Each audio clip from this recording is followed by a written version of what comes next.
안녕하세요. 박스밤입니다. 네. 네, 반갑고요.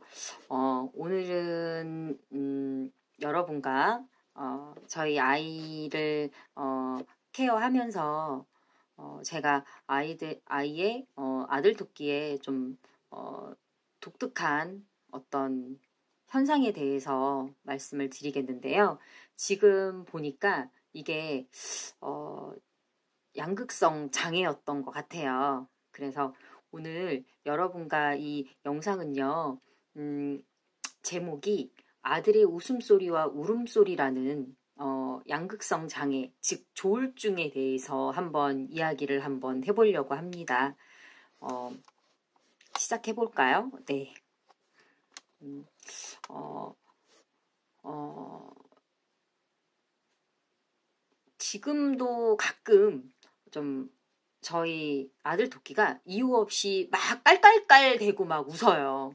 여러분 웃고 이유 없이 막 펑펑펑펑펑 우는 경우가 있어요. 그래서 지금도 있지만 몇 년 전에는 더 심했거든요. 그래서 이런 부분들이 정말 엄마인 저로서는 어떻게 감당이 또 안 되더라고요. 그래서 여러분도 또 잘 아시겠지만 자폐 스펙트럼이라고 해서 양극성 장애가 다 있는 건 아니거든요. 근데 저희 토끼 같은 경우에는 양극성 장애, 즉 조울증이 같이 왔었던 것 같아요. 극단적인 기분이 상승이나 저하로 인해서 저나 아니면은 그 주변, 그러니까 뭐 주변이라 그러면은 아이가 뭐 선생님 주변에 뭐 치료실 선생님이라든가 센터 선생님들이 정말 난감하고 당황할 때가 조금 있었어요. 그래서 솔직히 저도 아이를 하루 종일 또 어렸을 때는 또 돌봐야 되잖아요. 돌보면서 좀 너무 이 아이가 도대체 왜 그럴까? 왜 자꾸 깔깔깔 des다가 좀 있으면 이유 없이 막 울을까? 이런 거를 정말 그 답을 찾고 싶었어요. 그래서 제가 믿을 사람은 또 의사 선생님밖에 없잖아요. 그래서 의사 선생님한테 한번 여쭤봤었거든요. 그때 선생님이 어떤 말씀을 해주시냐면요. 태어날 때부터 생물학적으로 감정을 조절하는 부분이 취약해서 어려움이 생긴다라는 말씀을 좀 해주셨어요. 그래서 여기서 또 어려운 말이 나옵니다. 도파민과 세라토닌의 조절이 되지 않아서 뇌의 변화가 생겨 양극성 장애를 일으킨다는 말씀을 좀 해주셨어요. 그래서 그 말을 또 듣는 순간 저는 생각했어요. 정말 하나도 온전히 우리 아들 토끼한테 내가 제대로 해준 게 없구나라는 생각이 들어서 좀 마음이 많이 아팠었거든요. 어떻게 보면 이제 병원에서는 아이가 일정 어떤 나이가 되면 약물 치료를 조금 도움을 받아야 된다는 말씀을 하셔서 그 부분도 약물 치료를 조금 받았습니다. 그래서 약물 치료도 못 받는다 그러면 더 난감하잖아요. 그래서 뭐 하나라도 지푸라기라도 잡는 심정으로 그래서 약물 치료를 또 받았고요. 근데 저번 영상에도 말씀을 드렸지만 아이가 또 언제 끝날지 모르는 그 약물 치료를 한다는 것 자체가 엄마 입장에서는 정말 뭐 이렇게 정말 독약을 조금씩 먹이는 듯한 느낌이에요. 그래서 특히 또 피부과 약이랑 신경 관련된 약은 좀 독하기로 또 유명하잖아요. 네, 그래서 마음이 더 좀 아팠고요. 그리고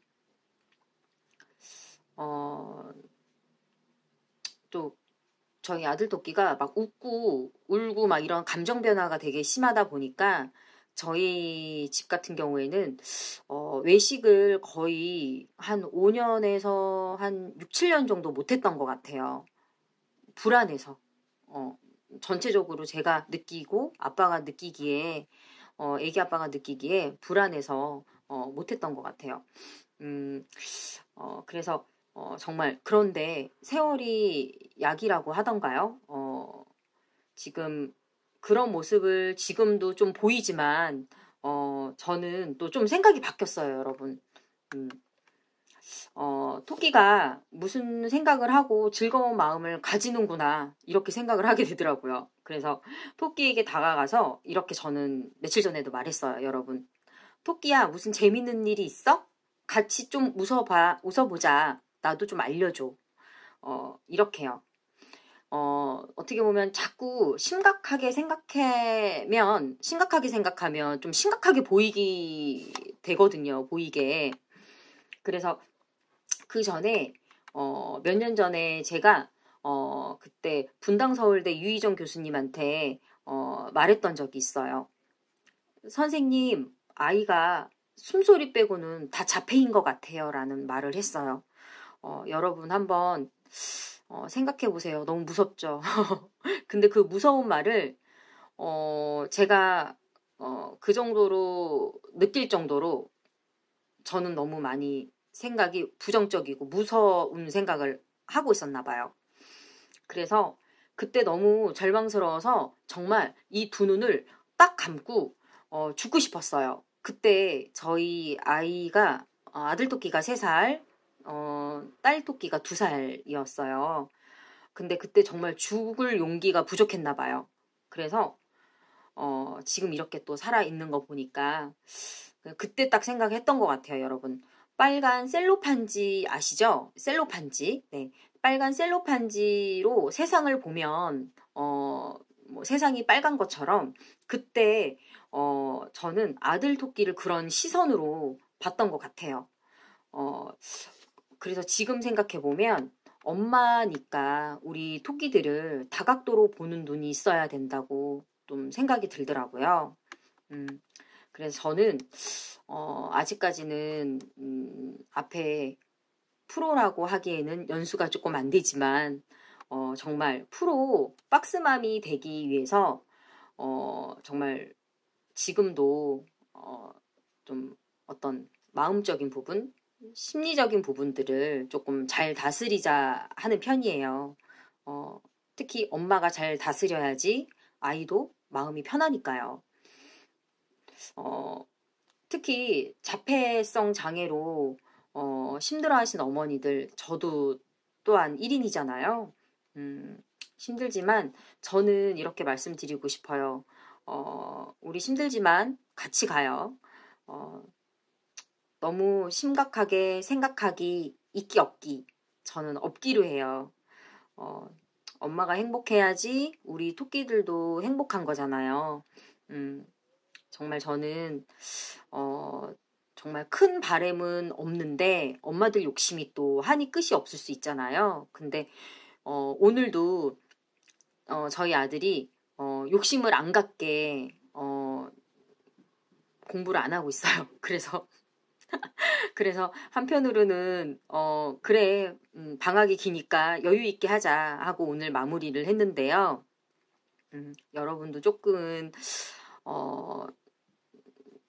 여유 있는 시간, 너무 포기가 아니고 마음의 여유라고 저는 생각을 하고 싶어요. 엄마니까 지켜봐주고 최근에 제가 저희 친정 엄마한테 어떤 이야기를 하나를 들었는데요. 아이가 자폐성 장애 어떤 성인 친구였는데 잘 버스 타고 잘 가는지 엄마가 2년 동안 몰래 아들을 지켜봤다고 합니다. 그래서 제가 친정어머니한테 그 얘기를 듣고 제가 눈물이 너무 나더라고요. 엄마는 그런 것 같아요, 여러분. 갑자기 저도 이렇게 눈물이 나는데요. 밤에 갑자기 혼자 너무 속상할 때가 있어요. 그러면 그거를 내가 시작해서 내가 추스리지 못하면 너무 힘들거든요. 그래서 아빠 자리가 있고 또 엄마 자리가 있고 저희 아이들 자리가 있는 것처럼 조금 너무 지칠 때는 자기 자신한테 잘하고 있어. 너무 잘하고 있어.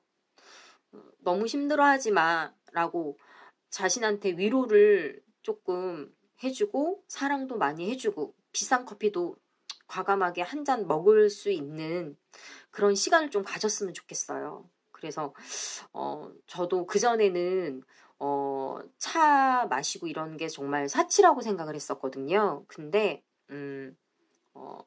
필요해요. 엄마들도 필요합니다. 저는 좀 그렇게 생각을 하고요. 그리고 하루하루 행복해야지 먼 미래도 볼 수 있는 거잖아요. 그래서 그런 부분들을 꼭 말씀해 드리고 싶고요. 그리고 오늘 제 이야기가 조금 더 마음을 또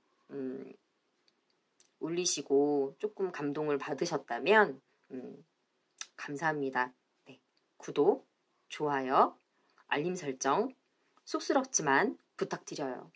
건강하시고요. 그리고 다음 영상에도 또 찾아뵐게요. 박스맘. 네, 감사합니다. 여기까지였습니다.